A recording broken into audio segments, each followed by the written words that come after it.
Chris Bailey, former talk radio personality here at the Occupy El Paso event.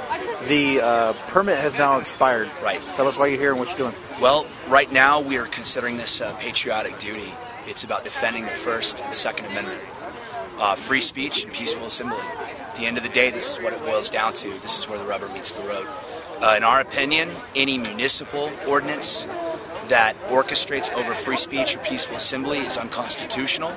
We have a right to occupy this park. It is a constitutional right guaranteed by our forefathers at the signing of the Declaration of Independence and the ratification of the Constitution of the United States. We're going to uphold that right.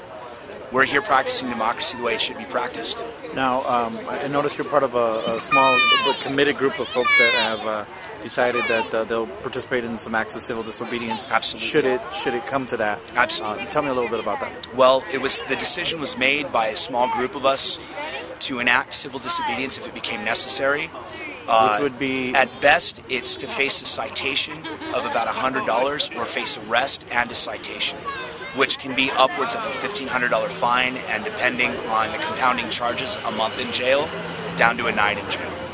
And it's a risk we're all willing to take. What's the plan if that happens, if you all get arrested? Well, with the citation, we all intend to fight it and take it to a jury trial in court. I don't think this battle is going to be fought necessarily just in the streets. It has to be fought out in the court system. So we've all committed to trying to take this to a jury trial, even a citation. And I've noticed that you all have a team of organized legal advisors back there in the white shirts. Absolutely. What's their role going to be? Are they just observing Their role is to observe and make sure that the law is, as far as EPPD's role in enforcing the ordinance and the law and what they're told to do to follow orders, is done in a peaceful manner. That we are peaceful, that the police are peaceful, and that our rights are respected. If you get just citations, does that mean you guys are going to stick around? Absolutely. Okay. So just to kind of clarify, you guys are essentially going to stay here until you get arrested? Yep. Until you're forcibly removed? Until we're forcibly removed or the city gives us another permit. Okay.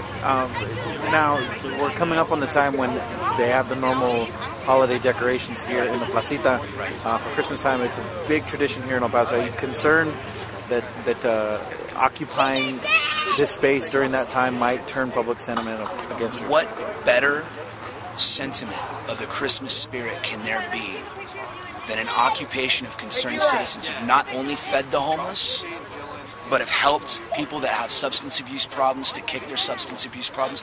I can't think of a more charitable and Christian thing to do. That, at the end of it, if it's just decorations and lights, that's a sham. We're actually living the Christmas spirit. What if the city council decides to offer you guys an alternate space? We've been talking about Cleveland Park, which is the area next to the main public library, right in between the public library and the and City Hall. We are not unopposed to compromise. We will work with City Hall, but we have been met with some roadblocks. We do have some sympathetic members there. I want to make that very clear.